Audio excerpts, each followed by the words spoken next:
When you're making a hinged box like this one of the goals is to have it appear as one unit when it sits on the shelf. The lid and the box just kind of blend together. You have a very minimal joint line between the two. The hinges at the rear have very minimal reveal. The secret to accomplishing all that is how well you mortise in the hinges into the lid and the box. Let me show you how that's done with some careful layout, a little bit of handwork, and some routing.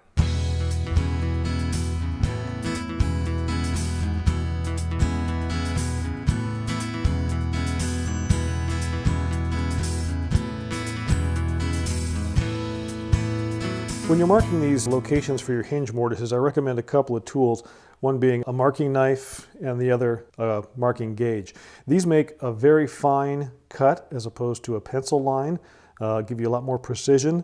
The difference between the line that either one of these cuts across your project and a pencil line can be the difference in a gap or no gap in the finished mortise. So it gives you a much better line, much finer line, as you can see here. I've already got the edges of my hinges marked, but it also gives you a spot that gives you a positive registration for the chisel when you do the finish cleanup on the mortises. So the first thing to determine is how far in do the mortises sit from the outside.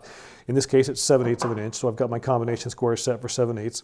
And as you can see, I've already gone ahead and made the score mark across there. Now, you don't want to score all the way across this piece because the hinge only sits in 3/4 of the width or the thickness of that piece, about like that. So we don't want to score all the way across there. So I've got the two outside locations of the hinge marked. Now to mark the inside edge of the hinge, I butt the hinge up against the combination square, hold it in place, and sometimes you need about 6 fingers to hold this, but at this point I can just strike across the outside edge of that hinge. Come over here and do the same thing. So combination square is butted against the piece, hinge against the square, flat edge of the knife against the hinge, and there's my mark.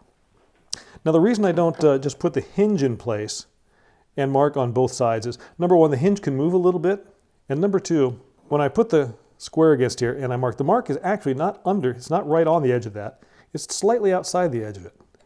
Now by putting the hinge here and marking just slightly outside the edge of the hinge, they offset each other. So I should have a near perfect match when I get to chiseling everything out. I should have everything else.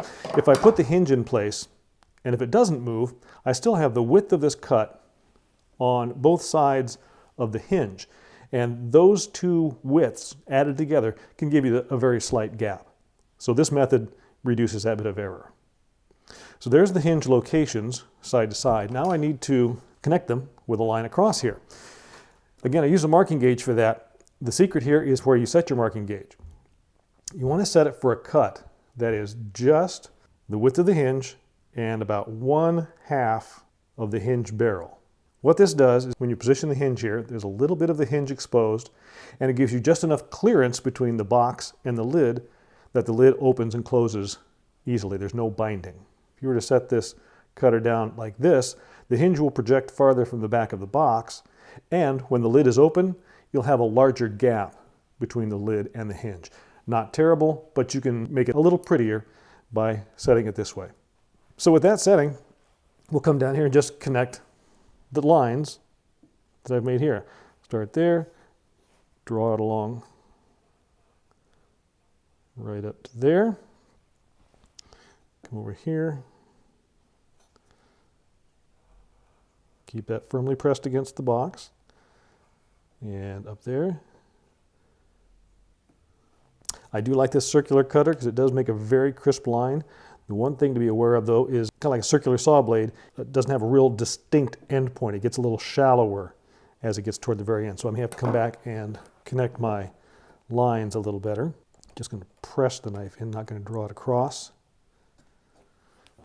Bring the knife, put the knife in the existing cut.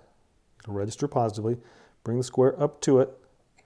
Now I'm going to come up to where I need to connect the lines and just press.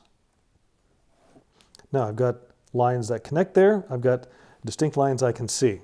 So we need to remove a little waste out of each of these. I opt to use a trim router for this with an 1/8 inch straight bit in it.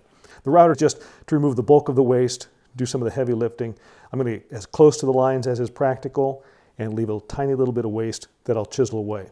The router does that. The straight bit leaves a very nice, smooth bottom that I can then use as a reference while I chisel out the waste. And the secret here, it's kind of like with the marking gauge, is setting the bit height so it's right at 1/2 the diameter of the hinge barrel. So as you sight right down, so you want the cutter to be 1/2 of that barrel diameter. Now right now I'm a little bit low, so I'll make some adjustments. And then before we tear into the box, you don't want to start routing without testing your setup first. I'll make my adjustments and then route some test cuts in scrap to see if the hinge will just slide in there. Now, as you can see along here, it can sometimes take quite a few tries to get the right fit, but here I am with a fit that I'm very happy with. That hinge just slides in with the slightest bit of a friction fit. That's what I'm after. Here's the box with my marks on it. This is the back of the box. I don't want to try to balance a trim router on this narrow edge. So what I'm going to do is clamp a scrap to it. So I'm going to just turn this upside down on my bench, put a scrap next to it, and then that way I get things nice and flush. Clamp this scrap in place. This gives me a broader surface for the trim router to ride on when we route. By using the bench top as a reference surface, I know things are flat. I'm not raising the router bit any, and I also know that my clamp pads should be flush or slightly below that surface as well. So now when I turn that over, it feels good. I can clamp it back in place on the bench. We'll be ready to route.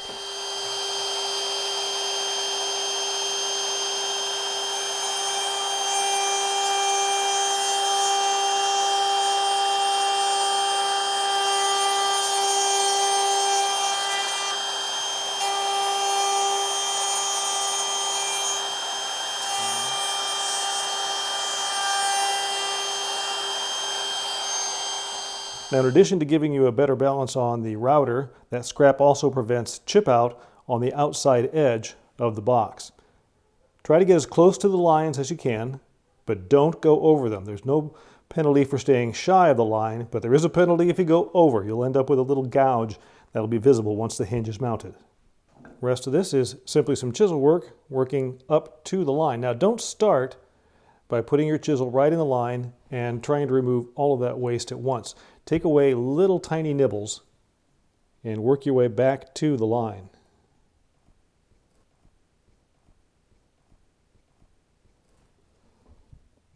Square up the corners.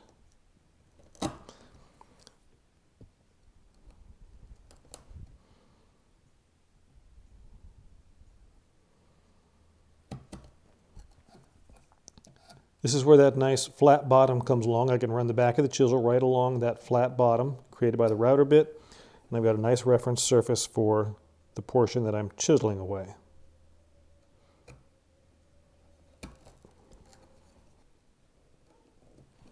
Take your time with this. You want to be very precise, take very small cuts, sneak up on things. Don't try to get in a hurry at this point, because this is where the hinge meets your mortise and inconsistencies will be rather visible. So take your time, work in very small quantities, and check the fit of the hinge as you go. So there we are. The hinge slides in very snug. So we've got a good fit there, very few gaps. Well, no gaps. So there are the two mortises in the box. Now I need to make matching mortises in the lid. And one thing I'll do, you can see I've got a little piece of blue tape on the mark the back of the box, so I've done the same on the lid. That way I make sure I get the mating edges together. So just like with the scrap, I'm going to turn the lid over, turn the box over, make sure they're both flush on the bench. Very important that the outer edges be flush. If they're off slightly, then when the lid will be closed, they'll be off slightly as well. So what I want to do here is a similar location operation that I did when I was making these mortises in the box. I'm just going to locate the outside of the mortise, just a small mark right there on, I'm not going to strike all the way across, I just want to mark the outside edge there. I'm going to come back and use the combination square and a hinge It's very tiny, you can't hardly see it, but it'll be enough to register my knife in. Set the box aside. So there's the knife mark. My knife actually falls right into it, registers nicely. I can bring the combination square up to it and then strike along there. Same way over here. Knife mark.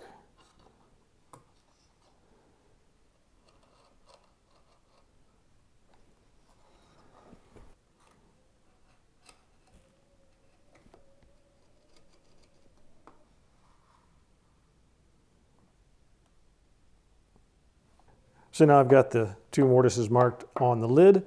I'll do the same thing that I did on the box. Route near those striped lines and then clean up with the chisel.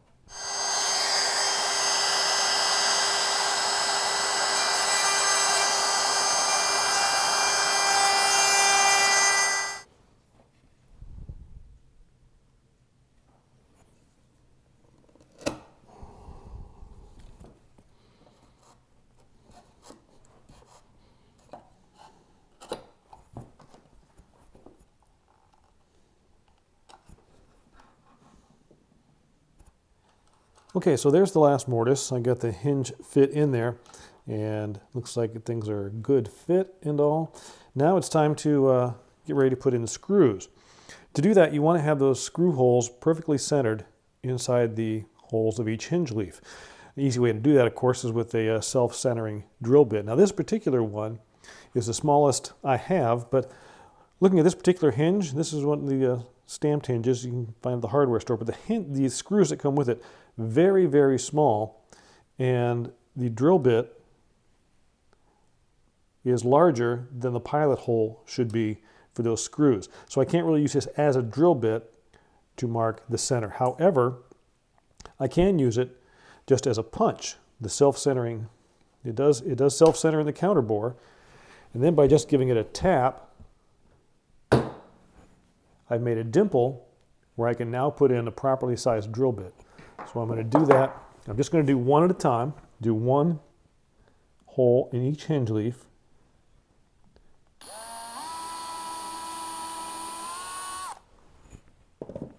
So there's that one.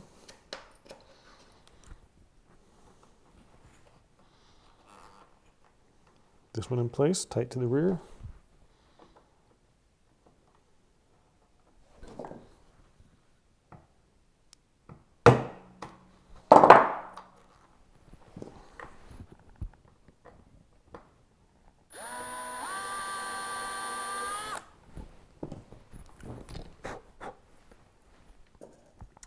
Now again, given the size of those screws, you certainly don't want to use a drill driver to drive them. You want to get yourself a properly sized screwdriver. So this one fits those screws very well. It's a proper fit. And then keeping constant pressure on it, using your fingers to help guide it straight up and down. Work slow. These are brass screws, so they are soft. So don't try to speed them in, just drive them in with steady pressure.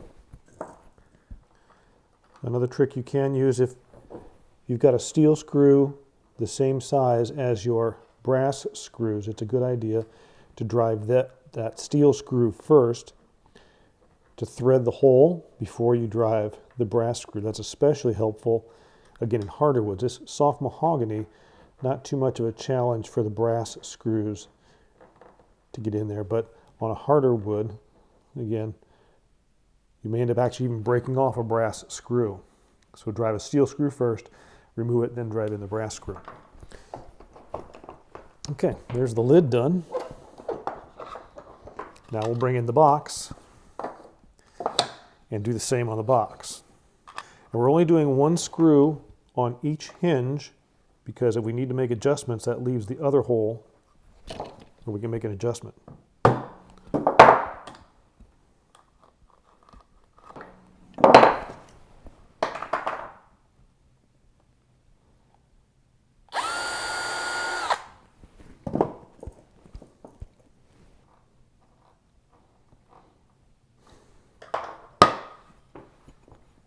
Okay, so there's both hinges installed, one screw in each hinge.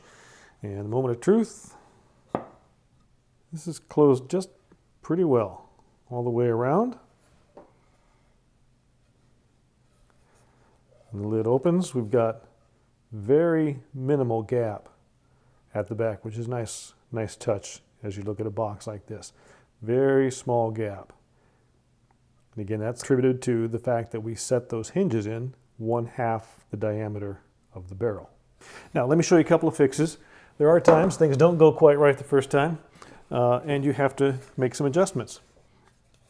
For example, on this box, the lid was a little bit sprung. What you can see is through that screw hole, I had to shim this one up just a little bit. I used just a scrap of a business card to go behind there, and that was enough to make that mortise a touch shallower so that when it closes, there is no gap at the front. Now, on the other hinge, you can see where the hole was slightly misaligned. It moved that hinge backwards, and when the lid was closed, it didn't align as nicely as you see now. So, again, with just one hole drilled, I could remove that screw, properly align this one. Now, what I will do is put a plug in there, just a little chunk of toothpick or scrap, glue it in there, let that dry, and then re-drill the hole and drive the screw home.